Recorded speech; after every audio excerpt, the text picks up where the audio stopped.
qui ne peuvent pas aller à l'église. Alléluia. Maranatha. Tous les jours, mon mari. Allez, Maranatha. Dis à quelqu'un, le Seigneur promet tout.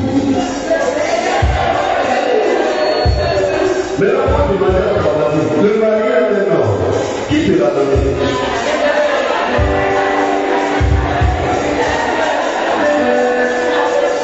Qui t'a donné Maria? Après ça, tous les jours, mon mari, mon chouchou, mon youyou, mon... Mais les jours, là, je vais prendre pour là. Tu as venu Marie, je m'en souviens, mais tu as donné Maria. Moi, je veux plus. Donc, à partir d'aujourd'hui, là, on va trouver bien le Seigneur, on va trouver Dieu. Quand le Seigneur t'appelle, tu vas dire, et si? On l'attend, maman.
C'était moi là, c'est comme ça, avion sort, et il a décollé, il est parti. Le vous êtes là comme ça. Non, ça c'est nous qui fait comme ça. On va, est-ce qu'il y a les vrais frères ici? Qui veut aller appeler? C'est que tu dis, c'est ce qui t'arrive. Dis amen. Les mamans ici présentes, qui veut que son enfant passe à payer? Ce qu'il dit à cette qui va t'arriver. Tu ne vas pas. Tu ne vas pas. Ok. Donc je veux voir les frères dès ce soir.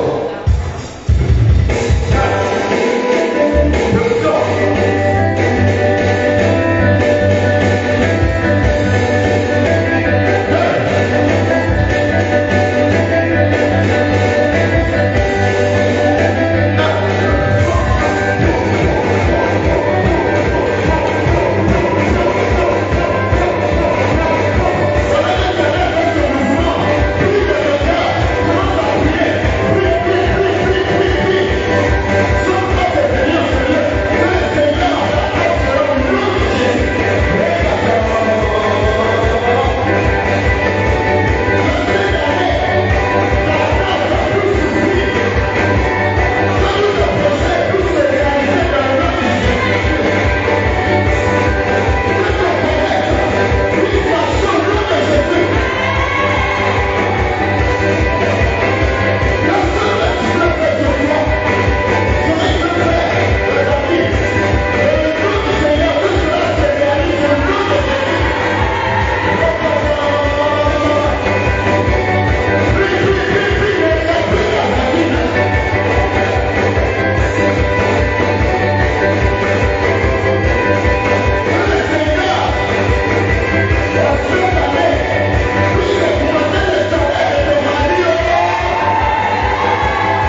l'église. Voilà.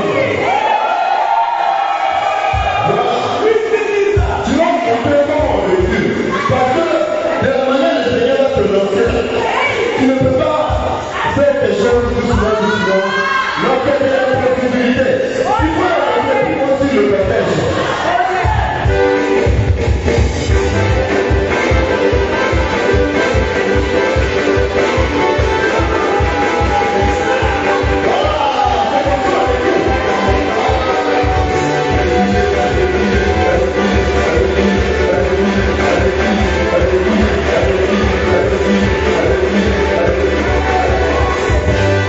Voilà, vous avez vu comment on est dit, non? Elle, les gens, mais j'ai envie de casser les mains.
c'est le ballon.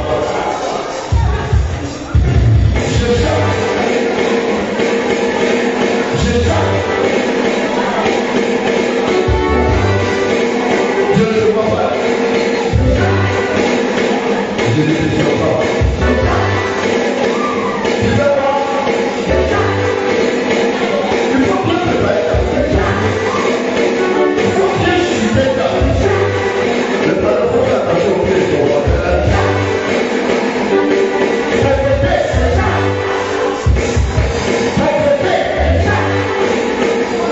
La maladie, le chômage, échec, le repas du chat,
soir. Merci soir. Aujourd'hui, les buts de Jésus nous vont dire Amen. La maladie va partir dans le nom de Jésus. Pendant que tu es en train de respirer, en train de laisser passer la fatigue, on va demander à notre Père de toute grâce. Notre âme des douleurs, c'est la même qui a porté la souffrance de notre Seigneur Jésus avec lui. On va lui demander de venir enlever tout ce qui est partout, tout ce qui est maladie, tout ce qui est problème dans notre vie, sorcellerie. Au niveau de notre famille, nous n'arrivons pas à véritablement progresser. On va demander à la Princesse Vierge Marie, notre Dame des douleurs, d'intercéder pour chacun de nous. Au nom du Père et du Fils et du Saint-Esprit, je crois en Dieu, le Père tout-puissant, Créateur du ciel et de la terre, et en Jésus-Christ, son Fils unique, notre Seigneur, qui a été enseigné, est descendu aux enfers, le troisième jour, est ressuscité des morts, est monté aux cieux, est assis à la droite de Dieu le Père tout-puissant, d'où il viendra juger les vivants et les morts. Je crois en l'Esprit Saint, à la Sainte Église catholique, à la communion des saints, à la rémission des péchés, à la résurrection de la chair, à la vie éternelle. Notre Père qui est aux cieux, que ton nom soit sanctifié, que ton règne vienne, que ta volonté soit faite sur la terre comme au ciel.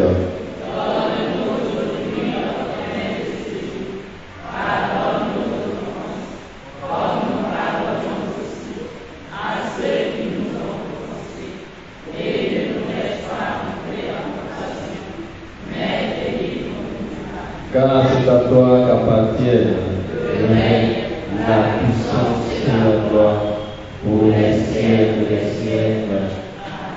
Je vous salue Marie, pleine de grâce, le Seigneur est avec vous. Vous êtes bénie en toutes les femmes et Jésus, le fruit de vos entrailles, est béni. Sainte Marie, Mère de Dieu, priez pour nous pauvres pécheurs, maintenant et à l'heure de notre mort. Amen.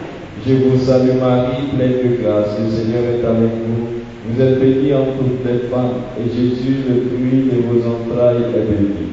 Sainte Marie, Mère de Dieu, priez pour nous pauvres pécheurs, maintenant et à l'heure de notre mort. Amen. Je vous salue Marie, pleine de grâce, le Seigneur est avec vous. Vous êtes bénie en toutes les femmes, et Jésus, le fruit de vos entrailles, est béni. Sainte Marie, Mère de Dieu, priez pour nous pauvres pécheurs, maintenant et à l'heure de notre mort. Amen. Je vous salue Marie, pleine de grâce, le Seigneur est avec vous. Vous êtes bénie en toutes les femmes, et Jésus, le fruit de vos entrailles, est béni. Sainte Marie, Mère de Dieu, priez pour nous pauvres pécheurs, maintenant et à l'heure de notre mort. Amen. Je vous salue Marie, pleine de grâce, le Seigneur est avec vous. Vous êtes bénie en toutes les femmes, et Jésus, le fruit de vos entrailles, est béni. Sainte Marie, Mère de Dieu, priez pour nous pauvres pécheurs, maintenant et à l'heure de notre mort. Amen. Je vous salue Marie, pleine de grâce, le Seigneur est avec vous. Vous êtes bénie en toutes les femmes, et Jésus, le fruit de vos entrailles, est béni. Sainte Marie, Mère de Dieu, priez pour nous pauvres pécheurs, maintenant et à l'heure de notre mort. Amen. Je vous salue Marie, pleine de grâce, le Seigneur est avec vous. Vous êtes bénie en toutes les femmes, et Jésus, le fruit de vos entrailles, est béni. Sainte Marie, Mère de Dieu, priez pour nous pauvres pécheurs, maintenant et à l'heure de notre mort. Amen. Je vous salue Marie, pleine de grâce, le Seigneur est avec vous. Vous êtes bénie en toutes les femmes, et Jésus, le fruit de vos entrailles, est béni.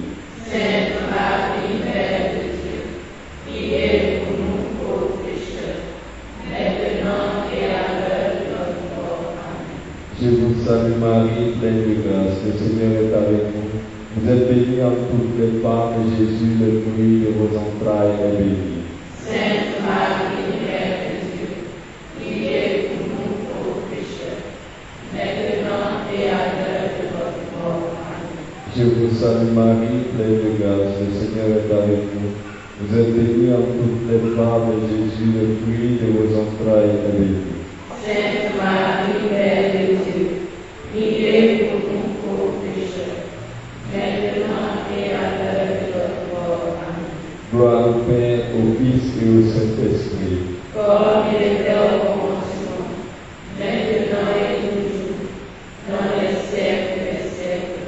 Amen. Ô mon doux et aime Jésus, Pardonnez nos péchés, préservez-nous du feu de l'enfer, et conduisez au ciel toutes les âmes, spécialement celles qui ont le plus besoin de votre miséricorde. Notre-Dame de la délivrance, Priez-nous, Notre-Dame de la délivrance, priez-nous, Saint Michel Archange, de la lumière éclaire, de les saints protège, de ton épée défends-nous dans les combats difficiles. Esprit Saint, Esprit Saint, Amen. Je pense que vous allez donner un chant à la Vierge Marie, puis en passer à la louange par nous.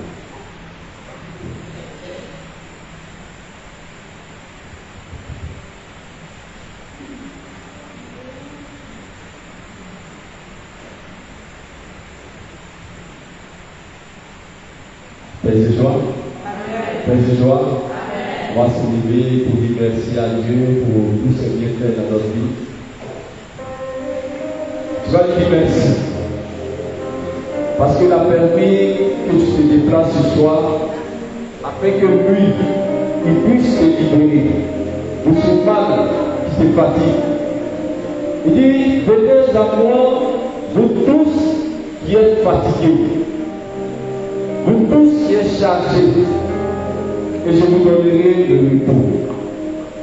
Tu vas dire merci au Seigneur, parce qu'aujourd'hui, il a décidé d'enlever cette maladie en toi. Élève la voix et bénis le Seigneur pour tout ce qu'il fait dans ta vie. Je lui remercie parce qu'il t'a créé. Je lui remercie parce qu'il a permis que tu sois ce que tu es aujourd'hui. Père éternel, Dieu Tout-Puissant, mon âme te loue, mon âme bénit ton Saint-Nom. Je célèbre ta grandeur, je vais magnifier ta sainteté pour ce qui nous sort. Je te bénis, ô Seigneur, parce que tu as créé le ciel et la terre. Et tout ce qui est sur cette terre, c'est grâce à ton amour. Seigneur, tu nous as créés par amour. Je te dis merci pour la santé de mon frère. Je te dis merci, Seigneur, pour la santé de ma soeur. Je veux glorifier ton nom. Je te dis merci, Seigneur, pour ton foyer. Je te dis merci, Seigneur, pour la vie de chacun de nous. Je te dis merci, Seigneur, pour la vie de nos frères. Je te dis merci, Seigneur, pour la vie de notre paroisse, pour le conseil paroissial, pour tout ce mouvement. C'est vous de prière. Mon âme déjà, mon âme magnifique la sérénité, car il n'a point de Dieu pour toi. Ton amour est international, ô Seigneur. Comment ne pas te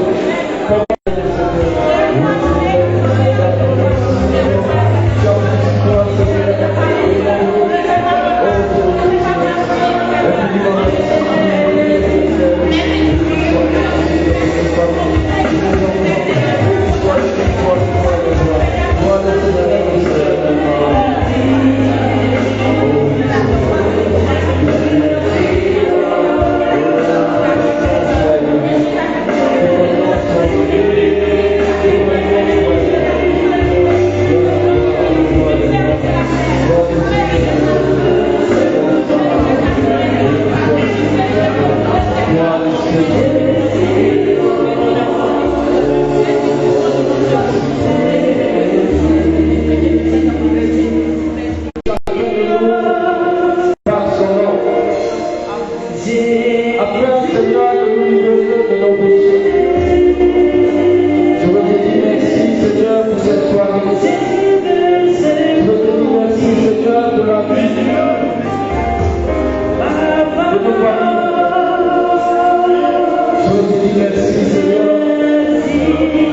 la prière pour la vie, pour la famille.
Demandons pardon au Seigneur, parce que il nous est arrivé parfois de douter de sa bonté, malgré les miracles qu'il nous fait. Demande pardon au Seigneur pour tous tes péchés. Implore la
miséricorde de Dieu.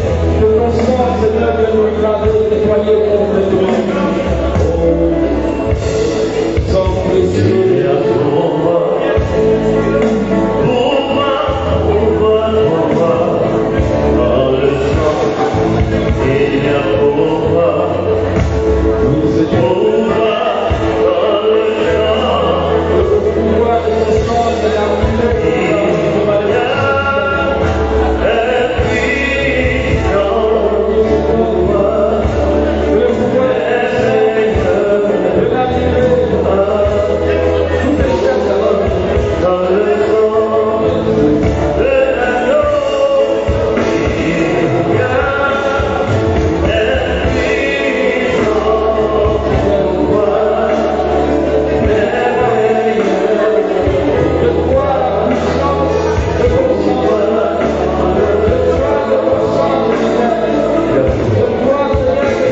qui brise les chaînes. Je crois véritablement à ce sang de l'agneau qui détruit les prisons. Je crois véritablement que ton sang, Seigneur,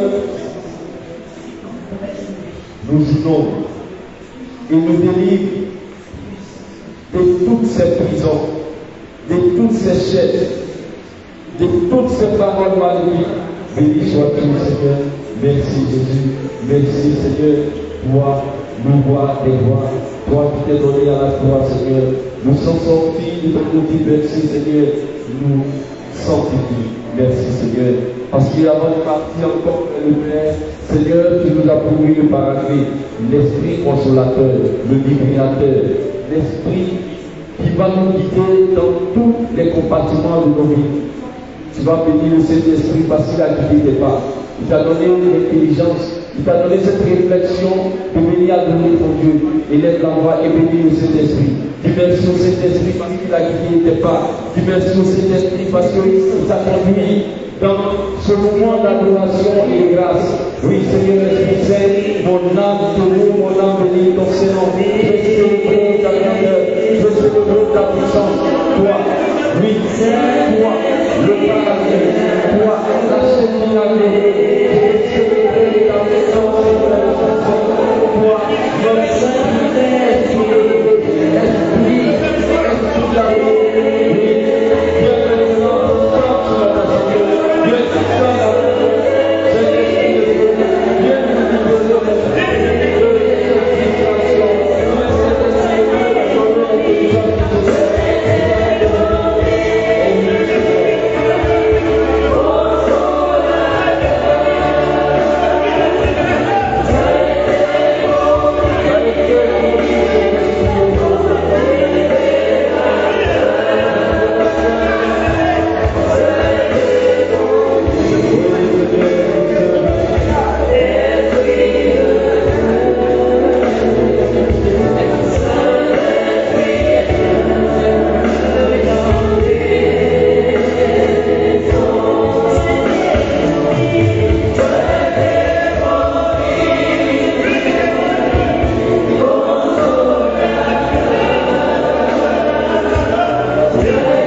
sensibiliser. Et dans l'assemblée qui soit maintenant, cette action, nous voulons te bénir de ta présence au milieu de nous. Nous voulons te bénir, Seigneur, Esprit Saint, de ta présence qui vit au cœur. Il éloigne de tout esprit de distraction en ce moment. Béni sois-tu, Seigneur, Esprit Saint.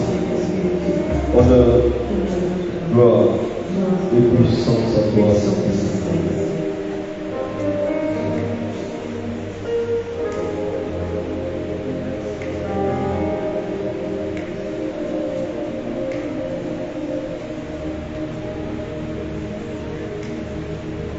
Nous allons nous asseoir tout doucement dans la présence de notre Seigneur. Écoutez le Saint-Esprit nous parler.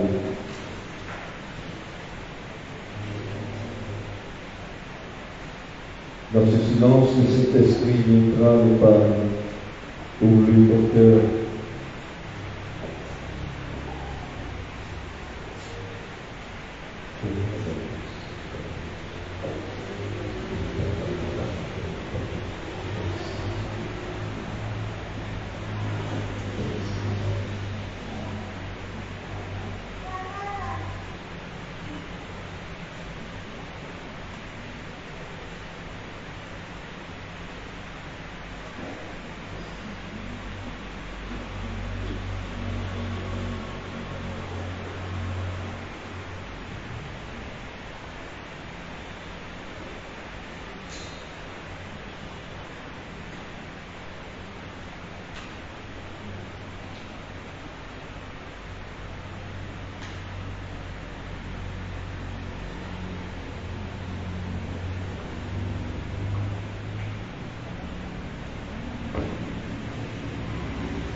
Président, président, tu vas acclamer Dieu, tu vas acclamer Dieu. Amen.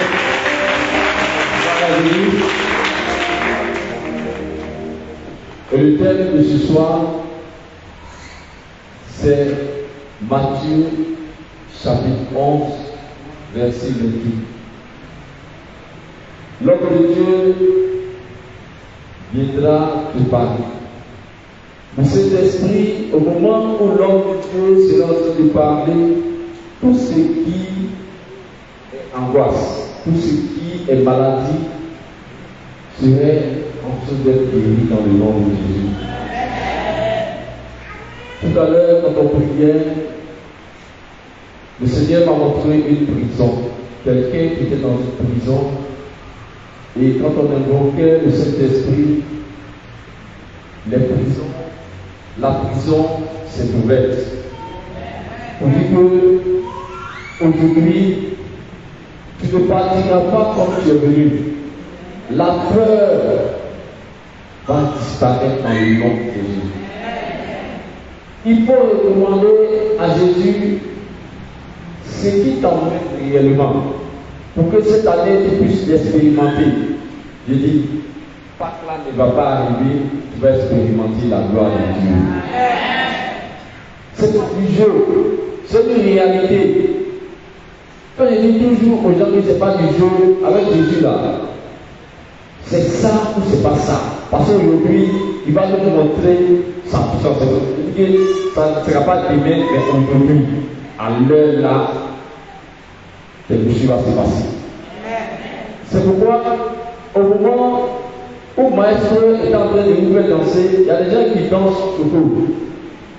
Quand ils dansent dans Soko, la maladie aussi fait chocolat. C'est-à-dire que ça va tourner un peu, et puis ça va se calmer un peu, et puis après ça va revenir. C'est pourquoi, quand vous dites de danser, si tu n'as pas le pied, il faut courir. Jusqu'à ce qu'on va dire du temps de prière, ça va passer. Amen. Pays joie. On va écouter celui-là même qui a initié cette nuit d'adoration, cette rencontre personnelle, afin que Dieu bénisse la population des Oriens, afin que Dieu te bénisse, que tu expérimentes cette intimité avec le Seigneur. Père-toi. Je pense que tu vas avoir un chant pour que notre Père, l'homme de Dieu, le point de Dieu, le béni de Dieu, puisse venir nous enseigner véritablement ce pourquoi nous sommes là, avant de rentrer en contact avec celui-là même qui nous a convoqués. Amen. Allons-y, Maestro.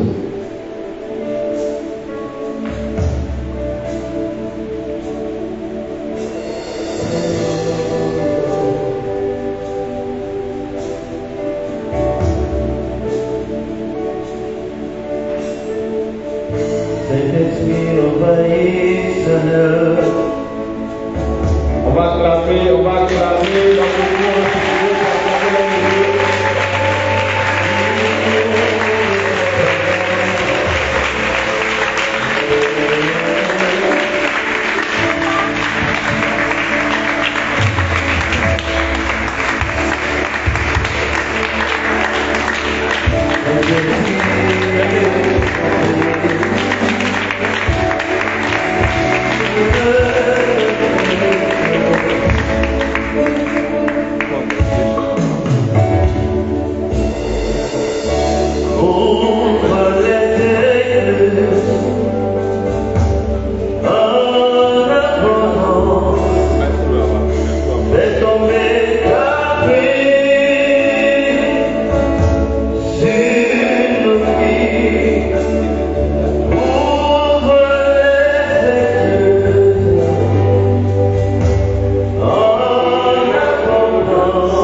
Seigneur, que ton nom soit béni, Seigneur, que ton nom soit saturé. Paix et joie. On peut s'asseoir dans la présence de Dieu. Paix et joie. Paix et joie. Paix et joie. Est-ce qu'il y a des enfants de Dieu?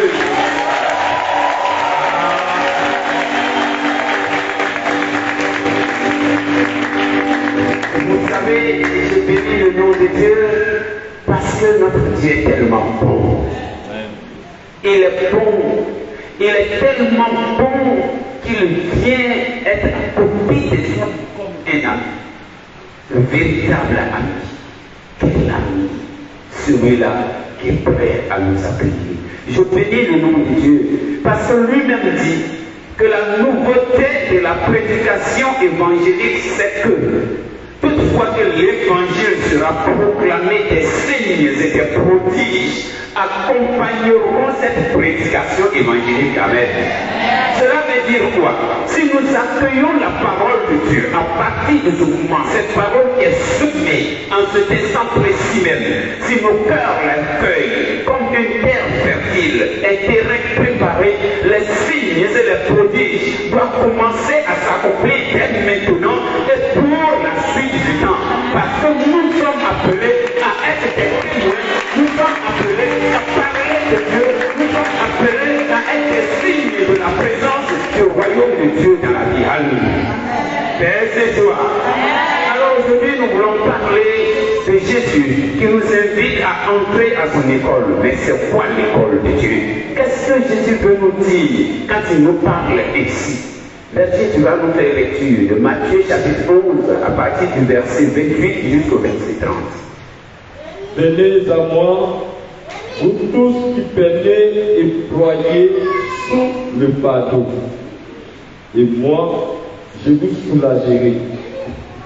Chargez-vous de mon joug et mettez-vous à mon école, car je suis doux et humble de cœur, et vous trouverez soulagement pour vos âmes. Oui, mon joug est aisé et mon fardeau léger. Parole du Seigneur. Nous rendons grâce. Paix et joie. Est-ce que quelqu'un a entendu la parole de Dieu? Paix et joie. On peut lever la main comme ça si on se suit. Je suis heureux parce que personne ne dort. Parce que si ton âme est éveillée, il y a Dieu dedans. Paix et joie. Venez à moi. Venez. Jésus dit, venez à moi. Venez, vous tous, venez à moi. Mais il va mettre quelque chose. Venez à moi, vous qui peinez sous le poids du fardeau. Donc, à partir de ce moment, tout le monde n'est pas appelé à venir à Jésus. Quand bien même qu'il invite à venir à lui. Et il venez à moi, vous tous qui peinez sous le poids du fardeau. Si tu ne reconnais pas que tu es sous un fardeau et que tu as besoin d'aide, si tu ne reconnais pas que de toi seul tu ne peux pas, ce n'est pas la peine de venir à lui parce que tu ne seras pas soulagé, tu n'as pas besoin d'aide. Mais il dit celui qui reconnaît que seul il ne peut pas arriver, celui qui reconnaît qu'il est en souffrance, celui qui reconnaît qu'il traverse des difficultés, celui qui reconnaît qu'il a besoin de l'aide de l'ami le plus fidèle, celui qui reconnaît qu'il a besoin de l'action du tout autre, c'est-à-dire Dieu, c'est celui-là qui peut venir à Jésus et entrer à son école. C'est celui-là qui sera bien accueilli, c'est celui-là qui sera en tenue de noces. Frères et sœurs, ce passage de l'évangile est fort, mais il est aussi agréable. Ça veut dire qu'il est bon à entendre, il est réconfortant, il touche nos cœurs, il nous interpelle, il creuse en nous une faim et une soif, il nous donne le désir d'entendre, de comprendre, il nous donne de vouloir nous lever et de marcher, il nous donne de vouloir quitter un point pour aller vers l'autre point, il nous donne le désir de vouloir découvrir ce que cela veut dire. Il nous donne le désir de répondre en un mot à une invitation. Paix et joie. Paix et joie.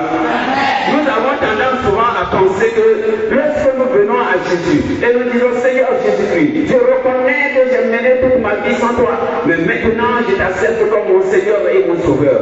On pense que les problèmes sont finis. Non, ce n'est pas fini. Et Jésus n'a pas dit que les problèmes sont finis. Il n'a pas dit qu'il a une assurance tout risque. Non, même l'assurance, elle ne t'empêche pas d'avoir des accidents de travail. Mais elle te couvre lorsqu'il y a un accident de travail. Mais Jésus n'est pas une assurance tout risque. Jésus ne nous dit pas que si nous marchons avec lui, nous n'aurons plus de problèmes. Mais il a bien dit, celui qui veut venir à ma suite, qu'il renonce à lui-même, qu'il prenne sa croix chaque jour, ce n'est pas une fois dans l'année, qu'il prenne sa croix chaque jour, c'est-à-dire chaque jour qu'il affronte la vie. Et comme il sera à sa suite, lui, le Seigneur, viendra à son aide. Paix et joie. Paix et joie. Nous tous qui devons venir à Jésus, nous devons reconnaître que nous avons un fardeau lourd que nous portons et qui nous dépasse. Nous avons des problèmes, nous dépassons des souffrances. Et rien de cela ne va disparaître, seulement que le Seigneur va les transformer pour nous permettre de vivre heureux au-delà de ces soucis. C'est à travers ces soucis que le Seigneur va se glorifier. C'est à travers ces soucis que le Seigneur va se révéler. C'est à travers ces soucis que le Seigneur va nous montrer sa vraie face. Lorsque tu as une paire de ciseaux, tu ne sauras que la paire de ciseaux coupe bien lorsque tu vas la mettre à l'épreuve. N'est-ce pas?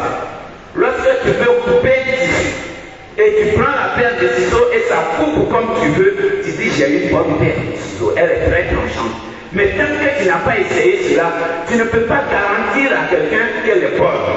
Et c'est ainsi, tant que tu n'es pas venu avec Jésus et que tu n'as pas fait face à une épreuve, à une souffrance, à une difficulté, à un combat pour expérimenter la présence et l'aide puissance de Jésus, tu ne peux pas témoigner. Qu'est-ce que tu vas dire aux autres? Tu vas raconter ce que les autres ont dit, mais tu ne pourras pas parler de ce que tu as vécu. Tu ne pourras pas parler de ce que tu as vécu. Paix et joie. Paix et joie. Quand nous venons à Jésus, donc, nous pensons que nos problèmes sont finis, alors qu'il n'en est pas ainsi. Alors, si nous venons à Jésus, et dès que la première épreuve vient, nous désespérons, nous abandonnons souvent même le chemin de la foi. Mais il faut bien lire ce texte que nous venons d'entendre. C'est-à-dire qu'il ne faut pas omettre le passage que Jésus dit. Prenez sur vous mon joug. C'est ce qu'il continue. Prenez sur vous mon joug. Devenez mes disciples. Ça veut dire quoi? Venez et agissez comme moi. Voyez les choses désormais comme je les vois. Devenez des élèves après moi. Apprenez à faire comme moi. En un mot, copiez-moi. Si vous ne comprenez pas ça, trichez la manière de vivre de Jésus. Tout le monde triche. Au moins vous avez compris ça. Au moins vous avez compris ça. Il y en a tout à l'heure, ils ont triché par les autres. Quand ils dansaient, ils ne se retrouvaient pas, ils regardent comment les autres dansent et puis, allez, le pas est gagné. Paix et joie. Paix et joie. Le Seigneur dit, pour comprendre le passage que nous avons lu premier, il faut voir celui-ci. Prenez sur vous mon joug, devenez mes disciples. Oui, pour jouir de la grâce de Dieu, il nous faut suivre le Seigneur Jésus-Christ, donc vivre selon ses commandements, selon sa parole, et comme lui-même Jésus, il a vécu. Lui, le Fils de Dieu, il n'a pas vécu sans difficulté. Il a fait face au rejet, il a fait face à l'incompréhension, il a fait face à la haine et à la colère des autres. On a voulu le tuer et même on l'a tué à la fin. Mais il est Fils de Dieu, Dieu lui-même. Quelqu'un qui a gagné Satan par le combat dans le désert, il a résisté aux trois tentations. C'est celui-là qu'un homme va vouloir condamner, qui va réussir à le condamner. Si ce n'est pas œuvre de Dieu. Donc Dieu nous dit, à travers cela, lui, il se glorifie. C'est parce que tu es faible qu'on te donne des forces et puis tu rattrapes ce que tu avais perdu. Alors, frères et sœurs, cela nous demande des efforts, cela nous demande du courage, car Dieu n'est pas le Seigneur de la facilité. Dieu n'encourage pas la paresse. C'est pourquoi le livre de la sagesse va nous dire, allez-y apprendre de la fourmi. Elle ne dort pas, mais par ce labeur, elle amasse toujours de quoi manger. Elle transporte même des choses plus grandes qu'elle-même. Donc allons-y apprendre de la fourmi. La foi chrétienne n'empêche pas les problèmes, s'il nous plaît. Alors, que veut donc dire la parole? Venez à moi, vous tous, qui peinez sous le poids du fardeau. Ce que Jésus dit ici, c'est que celui qui veut le salut, qui veut entrer dans cette promesse de salut, celui-là doit d'abord accepter de faire face aux épreuves, mais de les vivre dans sa relation avec Jésus. Seulement nous ne pouvons résister que lorsque nous les vivons dans notre relation avec Jésus. Pour quelqu'un qui est malade, on dit pour mieux supporter les médicaments qui vont te guérir, il faut que tu manges pour avoir des forces. Mais pour que tu puisses vaincre la maladie, dans ton expression de foi, il te faut être attaché à Jésus. Il te faut être lié à Jésus. Il te faut consulter Jésus à tout moment comme tu regardes ta montre pour savoir il fait quelle heure. C'est ainsi que tu dois être attaché à Jésus. Sinon, le démon ne fuira pas devant toi. La maladie ne fuira pas quand tu parleras. Non, mais il faut que tu sois établi fermement en Jésus-Christ pour que Satan lui-même fuit lorsque tu dis Jésus. Parce que c'est de ta relation avec Dieu que le diable a peur. Il n'a pas peur de ta personne. Il n'a pas peur de ma personne. Mais ce que le diable crée, c'est notre relation avec Dieu. Parce qu'une âme qui est en connexion avec Dieu devient très redoutable pour le diable. Il fuit. Une âme qui est en connexion avec Dieu par la Vierge Marie, cette âme devient dangereuse pour le diable. Et le diable fuit. Sainte Marthe Robin pouvait dire que lorsqu'un chrétien dans la foi invoque le nom de Jésus, Satan dégringole de là où il était. À plus forte raison si elle est présente. Père ses joies. Père ses joies. Nous avons toutes ces armes. Jésus nous invite à venir prendre ces armes, nous équiper et à marcher à sa suite. Pour que lui, quand bien même il soit persécuté, il a vaincu la mort et Satan. Il a cloué au pied de la croix. Et même la terre n'était pas capable de retenir le Créateur. Elle l'a vomi le troisième jour. Il a ressuscité dans les morts. Père de joie. Père de joie. Est-ce qu'il y a un enfant de Dieu dans cette salle? Père de joie. Je suis mon sac. Père de joie. Jésus est celui-là qui nous offre le salut éternel. Il est celui-là qui se soucie de notre âme. Jésus est le Seigneur de la vie. Il est celui qui marche vraiment avec nous. Et celui qui est avec Jésus a toujours l'expérience de la grâce agissante dans sa vie.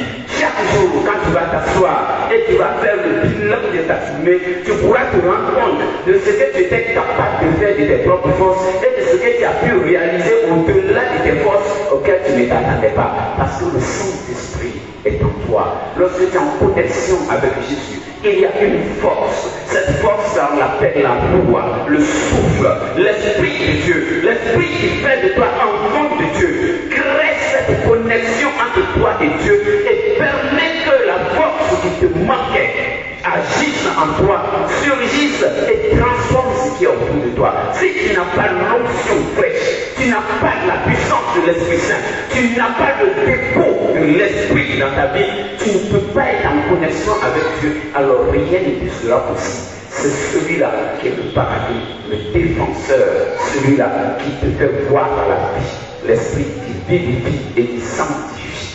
Père des joies. Père des joies. Alors, Jésus dit qu'il va nous soulager de nos fardeaux, du poids de nos fardeaux.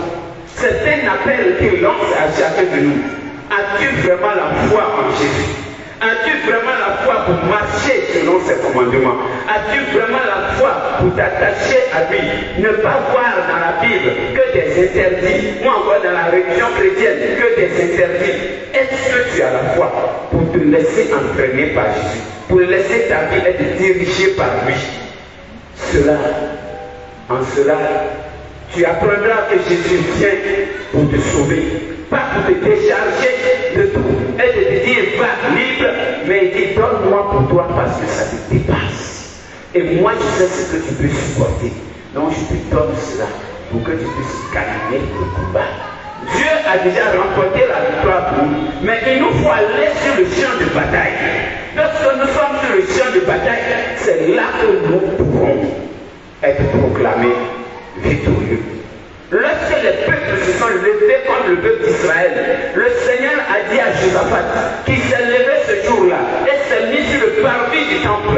Il a dit, Seigneur, ces peuples qui se sont légués aujourd'hui contre nous, tu nous as demandé de les épargner lorsque nous traversions le désert. Mais aujourd'hui, ils se sont levés contre nous, c'est-à-dire nous n'avons rien fait pour nous récompenser de la miséricorde, de la compassion que nous avons eue envers eux.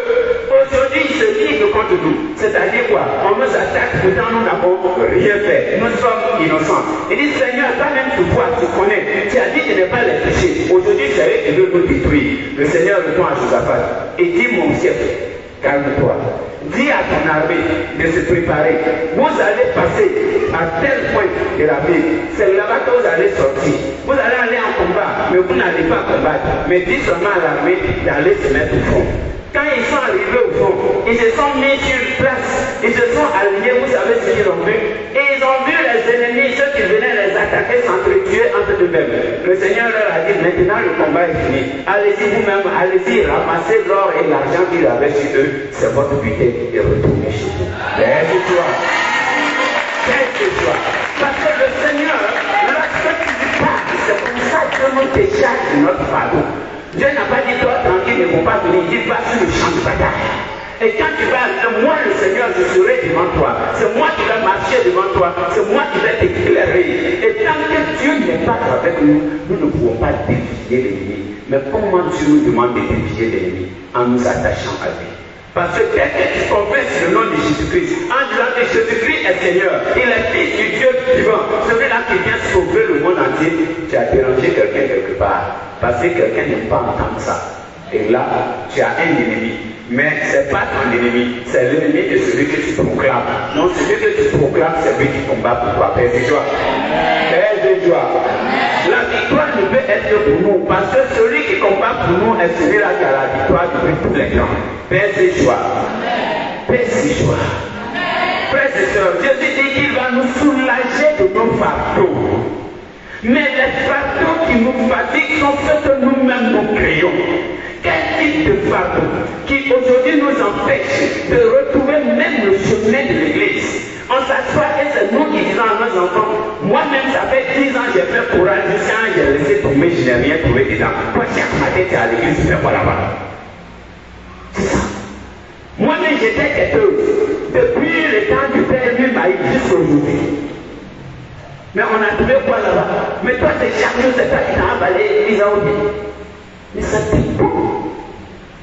Tu venais, ce que tu faisais, c'était pour que les gens te voient que tu es la récompense des hommes qui vont te féliciter. Ou bien tu venais parce que tu avais la rencontre secrète dans le cœur à cœur avec quelqu'un, un ami. La vie chrétienne, ce n'est pas de proclamer quelque chose. La vie chrétienne, c'est de vivre ensemble avec quelqu'un. Son nom c'est Jésus. Jésus. Donc dans la vie chrétienne, personne n'est célibataire et il vit avec quelqu'un. C'est Jésus. Ce nom-là t'accompagne. Mais ce n'est pas ce nom seulement. Cette personne-là t'accompagne. Parce qu'elle t'incarne, toi et elle, vous devenez un. Au moment où tu es fatigué et tu penses que Dieu t'a abandonné, c'est faux. C'est toi-même que lui porte en ce moment. Vous connaissez cette histoire? Ce monsieur qui marchait avec Jésus sur le rivage, c'est-à-dire à la plage. Donc quand il regarde, il parle avec Jésus. Il voit ses pas, il voit les autres pas. Ils sont les pas de Jésus. Donc quand il parle, Jésus lui répond. Et au moment où il était fatigué, la faim, la soif et la chaleur, tout ça, il ne voit plus les autres pas. Il a commencé à se plaindre. Il a commencé à avoir des difficultés, des problèmes pour respirer. Il pensait qu'il avançait difficilement. Il voit seulement ses deux pas. Et une seule trace de pas. Il dit, mais il n'y a plus l'autre. Donc il m'a abandonné au moment où je suis faible. Mais à ce moment, il voit les autres pas qui lui apparaissent. Il dit, mais où étais-tu parti, Seigneur? Tu m'as abandonné au moment où je souffrais comme ça. Tu n'étais même pas là, alors que quand c'était bien, tu étais à côté de moi. Le Seigneur dit non, je ne t'ai pas abandonné. Il dit, mais c'est vrai, je ne voyais plus des pas. Il dit, en effet, les pas que tu voyais, ce sont mes pas parce que je te portais dans mes mains. Je te portais dans mes mains. Le Seigneur te porte comme ça dans les mains. Il dit, oui, je te porte dans mes mains. Mais comme toi, tu es loin d'imaginer cela, tu dis, le Seigneur m'a abandonné. Il ne t'a pas abandonné. Tu as son image et sa ressemblance. Dieu n'abandonnera jamais son image et sa ressemblance. Tant que nous tournons vers lui, même si on a dit, tu as vendu ton âme au diable, et que tu as la conscience que tu veux revenir vers Jésus, dis, Seigneur Jésus, j'ai besoin de toi. À la minute, il donne ordre à ses gens. Alléluia. Lève-toi. À la minute, il donne ordre à ses gens. Mais quel est le secret pour rentrer dans le groupe de personnes que Jésus a choisi, il a invité? Il dit ceux qui ont besoin, ceux qui peinent sur le poids du fardeau. Quel est le critère? Le critère, Jésus nous le dit dans la suite, pour nous lire du verset 29 ou 30.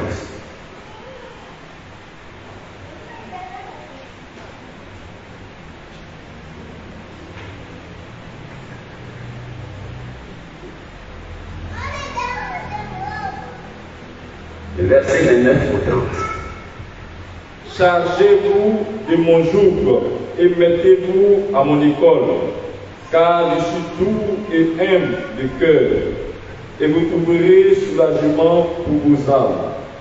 Oui, mon joug est aisé et mon fardeau léger.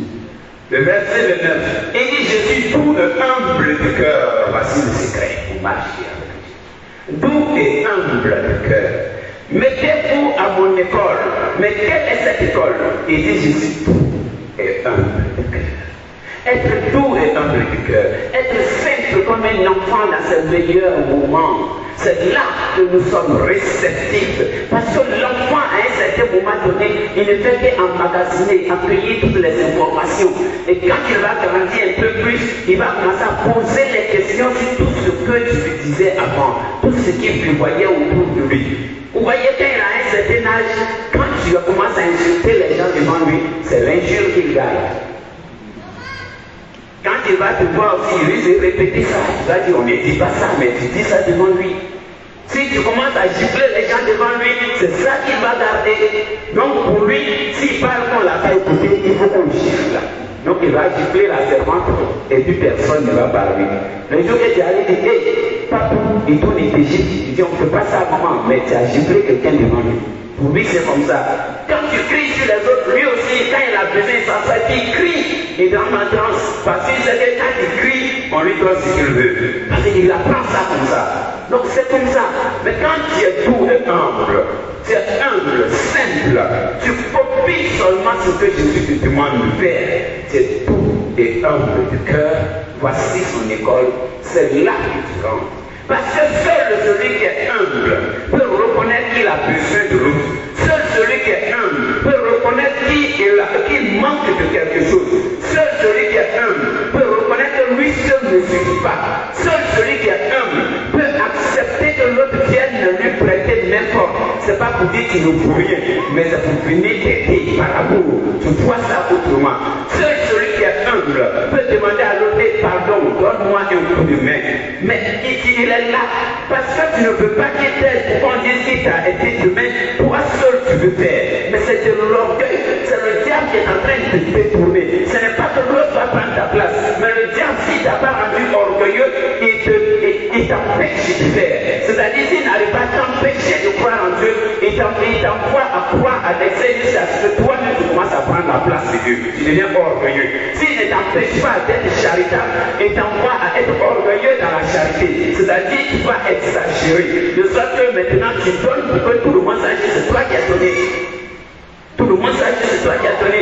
Tu agis pour que tout le monde sache que c'est toi. Donc ce n'est plus Dieu, c'est toi qui veux t'annoncer. Tu veux faire parler de toi. Vous voyez, le diable a ces deux stratégies. Donc, il dit si tu es doux et humble de cœur, tu acceptes de vivre comme lui, Jésus, il vit. Et ce qu'il te dit, cette parole-là sera vie en toi. Alors, tu trouveras désormais que ton joug est léger. Parce que c'est selon sa parole que tu vas vivre désormais, que tu vas marcher. Cette parole va retentir dans ton cœur. Cette parole sera pour toi comme une boussole. Cette parole sera pour toi une lampe, comme un feu. Lorsque tu diras cette parole, elle aura des effets, elle aura un impact, elle aura à produire du fruit. Quand tu vas dire cette parole, parce que tu sais qu'on t'a dit, dis cette parole, elle a de la foi, elle a de la force, elle a de la puissance. Quand tu vas dire cette parole, elle aura des effets, elle va transformer ton entourage. Alors tu pourras dire, Seigneur, tu m'as dit de dire, comme le prophète Ézéchiel pouvait dire,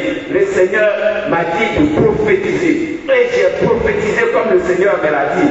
J'ai dit aux ossements desséchés que pose sur vous donc maintenant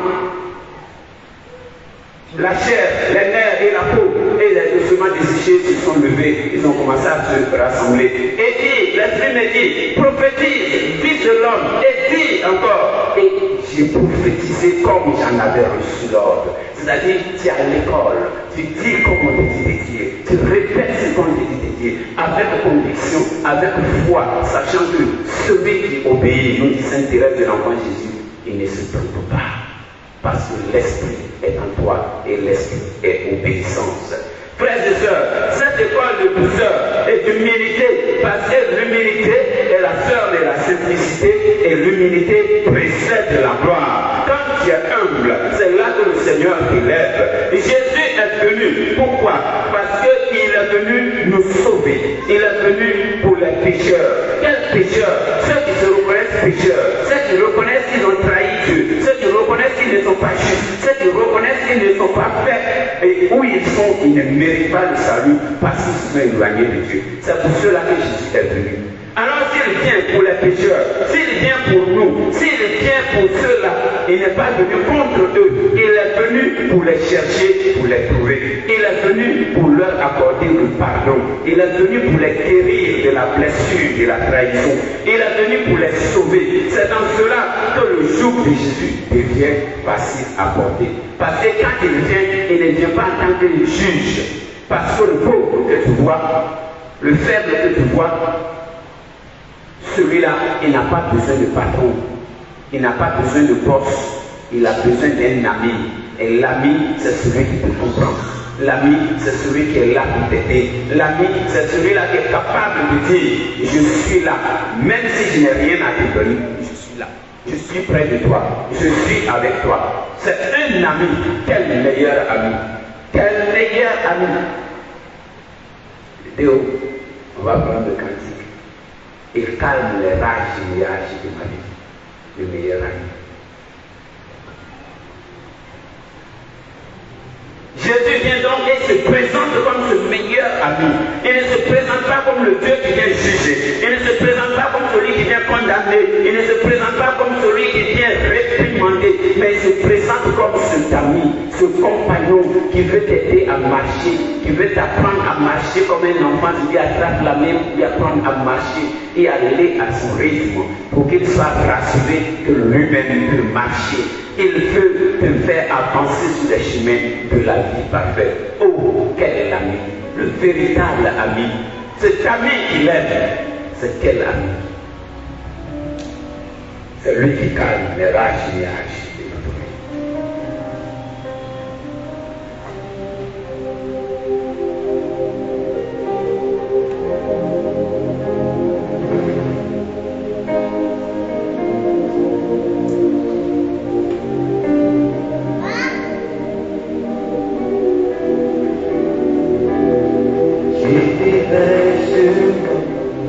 Jésus, c'est la foi.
Jésus est cet ami qui surpasse tout entendement. Personne ne peut le prévoir. Il nous surprend à chaque moment. Il nous surprend à chaque instant. Il ne se laisse pas surprendre. Il est celui-là qui voit même la fin avant le commencement de tout ce que nous vivons. Il est celui-là qui a tout prévu et qui a tout vu avant que toute chose ne soit initiée. Ce que tu n'as pas encore compris, lui il a compris cela. Ce que tu n'as pas encore vu, lui il a vu cela. C'est pourquoi il est le Dieu du visible et de l'invisible, du monde visible et du monde invisible. Donc les forces que tu vois, que tu peux calculer, et les forces que tu ignores, que tu ne peux pas voir, tu ne peux pas calculer. Il est celui-là qui domine tout cela. Il est celui-là qui ordonne à toutes ses forces et elles lui obéissent. Frères et sœurs, lorsque nous avons un ami comme ça qui nous appelle à entrer dans son école, une école de simplicité qui sache ouvrir le cœur pour pardonner, pour donner le pardon, pour donner cette folie libératrice. Le pardon de Dieu est folie pour l'homme. L'homme ne peut pas comprendre la mesure du pardon de Dieu. Voici la nouveauté que Jésus vient exprimer. Voici ce que Jésus vient nous livrer aujourd'hui. C'est du nouveau sur la place publique. C'est la nouveauté de la révélation divine. Les hommes au cœur simple, comme des enfants, reçoivent les secrets de Dieu. Ils reçoivent de Dieu le secours. Ils reçoivent de Dieu la grâce. Dans le Père, Jésus trouve son repos et il trouve également la paix. Et sa paix devient un refuge pour tous ceux qui viennent à lui, parce que lui-même est en paix. Et il accueille en lui tous ceux qui viennent vers lui, qui recherchent la paix. Ce que la vie a maltraité, ce que la condition humaine a maltraité, ce que la méchanceté de l'homme a maltraité, ce que les mauvaises pensées et les langues perfides ont condamné, ceux qui ont été rejetés, tués et enterrés dans notre société, tout cela, Jésus est prêt à les accueillir. Il devient un refuge pour ces personnes, il devient un refuge pour chacun de nous. Jésus est humble et l'humilité est la sœur de la simplicité du cœur. Quand la simplicité nous habite, quand nous apprenons à être heureux dans la simplicité, beaucoup de complications vont se défaire dans notre vie. Beaucoup de nœuds arrivent à se défaire parce que nous apprenons à les aborder avec simplicité. Nous apprenons à les lire avec simplicité. Les yeux de la foi, ce n'est pas quelque chose de compliqué. Ce n'est pas un grand français qu'il faut dire, mais c'est une simple attitude d'abandon. S'abandonner entre les mains de Jésus et lui dire, je ne peux pas faire à ma place. Aide-moi à faire. Aide-moi à faire. Beaucoup de nos besoins disparaissent lorsque nous les abordons dans la simplicité du cœur. Mais si notre cœur est déjà rempli de colère, d'impatience, notre cœur est rempli d'orgueil, on n'a plus le temps d'écouter les autres, on n'a plus le temps de prendre l'information sur le problème qui nous est présenté. On saute là-dessus, confiant en notre propre force et à notre compétence. Alors nous faisons de l'erreur. Dans le monde ambiant, on va dire qu'on se casse le visage. Paix et joie. Paix et joie. Est-ce que je suis comme ça? Paix et joie. Alors voici la nouveauté de la foi que Jésus amène. Pendant que son ministère, et là maintenant je rentre déjà dans l'élan de l'intercession, et normalement à partir de ce temps, des signes devaient commencer à se dessiner dans nos cœurs et dans notre assemblée. Voici la nouveauté que Jésus dit. Il était en plein cœur de son ministère.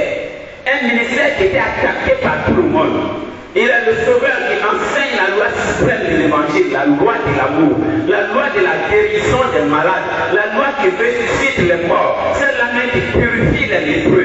Il est venu apporter du nouveau. Cette nouveauté-là dérangeait tout le monde. Tandis que la pression montait contre lui et son œuvre d'évangélisation et ses enseignements, Jésus va dénoncer la méchanceté des scribes, des pharisiens, des hommes de son temps.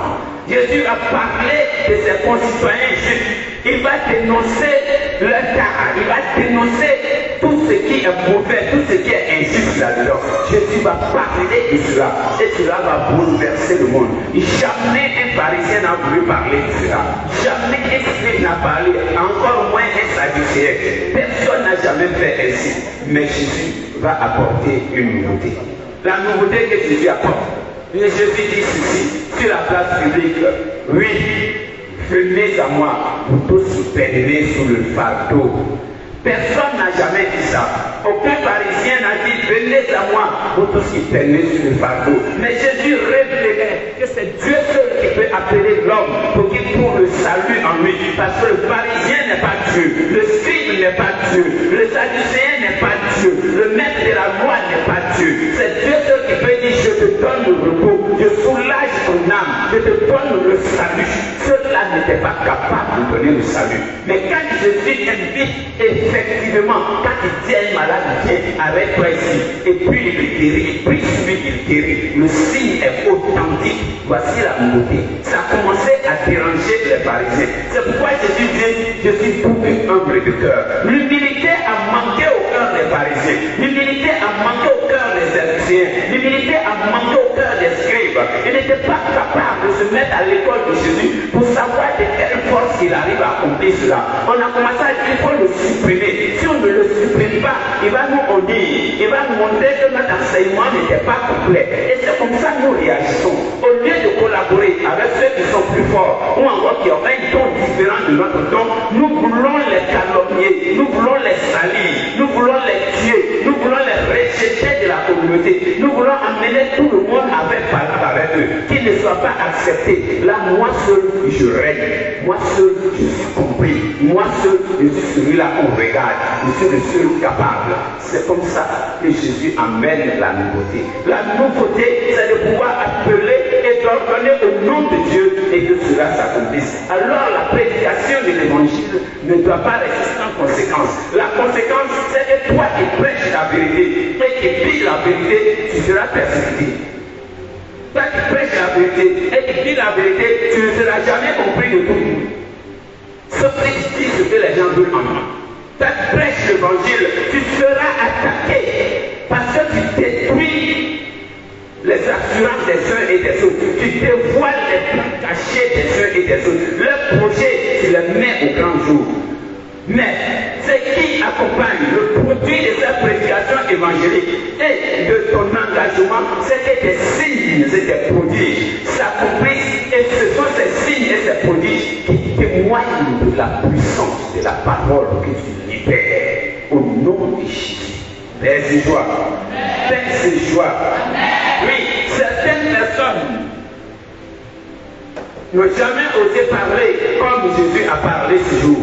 Mais ce jeune homme, l'homme de Nazareth, le fils de Marie et de Joseph, le jeune homme qui est né à Bethléem, celui-là qui a été annoncé par l'ange, celui-là qui a été baptisé dans le Jourdain par Jean-Baptiste, celui qui a été conduit par le Saint-Esprit au désert, où il a été tenté, qu'il a vaincu le tentateur, celui-là a osé proclamer le salut, la libération, la guérison, le pardon.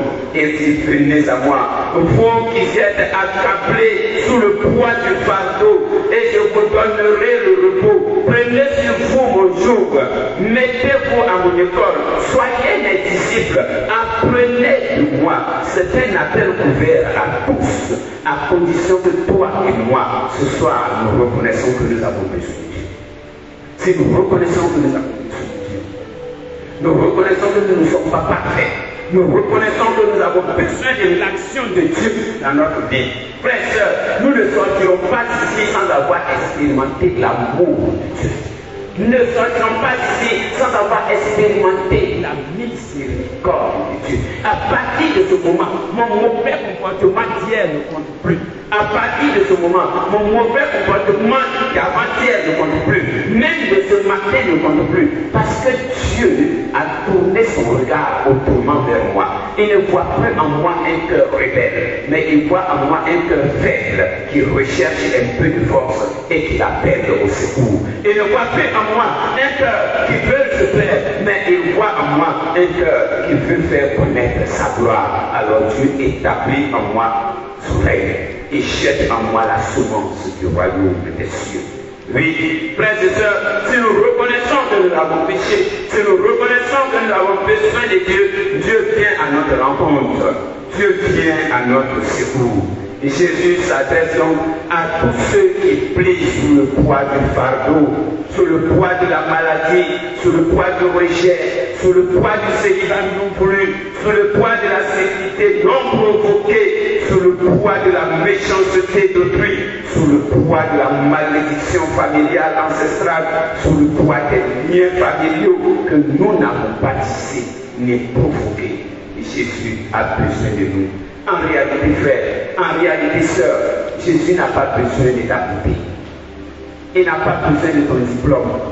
Il n'a pas besoin de ta capacité de savoir prêcher, de parler, de chanter. Il n'a pas besoin de ta belle voix. Ce que Jésus a besoin, c'est ton cœur faible et fragile. Il a besoin de ce qui n'est pas normal, de ce qui n'est pas parfait. Il a besoin de ce qui n'est pas complet. Il a besoin de ce qui est malade, de ce qui est blessé, de ce qui est trop froid, de ce qui n'est pas droit, de ce qui est tordu. Il a besoin de cela pour réchauffer, pour redresser, pour laver, pour guérir, pour baigner cela et pour redresser cela dans notre vie. Il est venu pour nous rendre parfaits. Donc il n'a pas besoin d'être parfait. Il est venu pour nous justifier. Il n'a pas besoin d'être juste. Il est venu pour nous pardonner. Il n'a pas besoin de saints. Il est venu pour les malades et guérir les malades. Jésus veut nous guérir ce soir.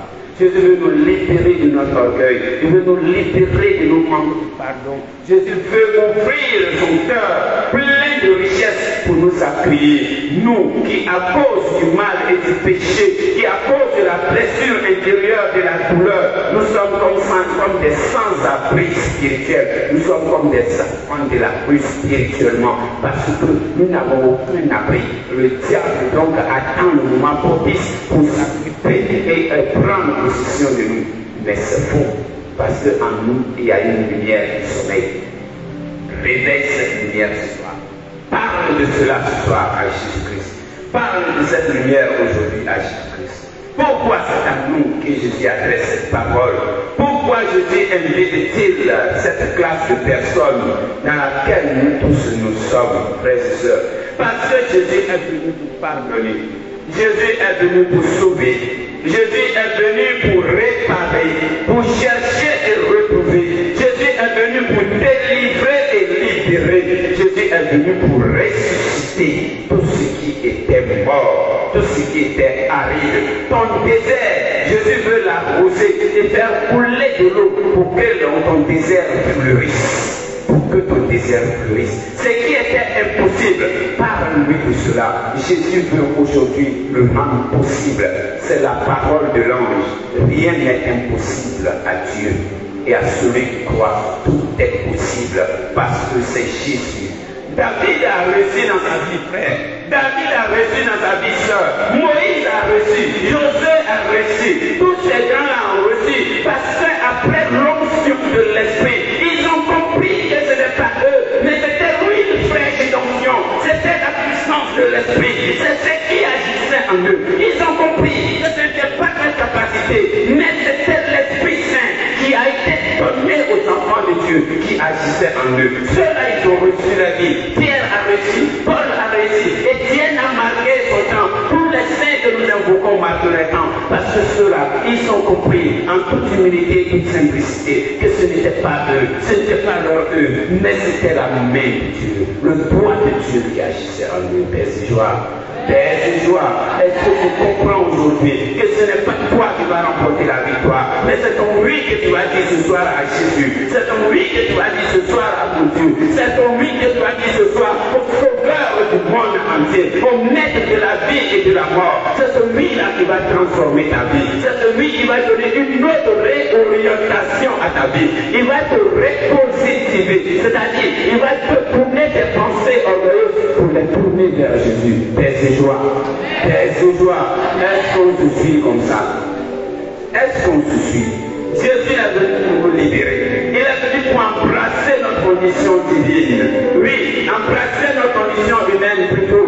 Oui, ayant lui-même embrassé le chemin de la croix, il a marché jusqu'à Golgotha. Il était donc familier.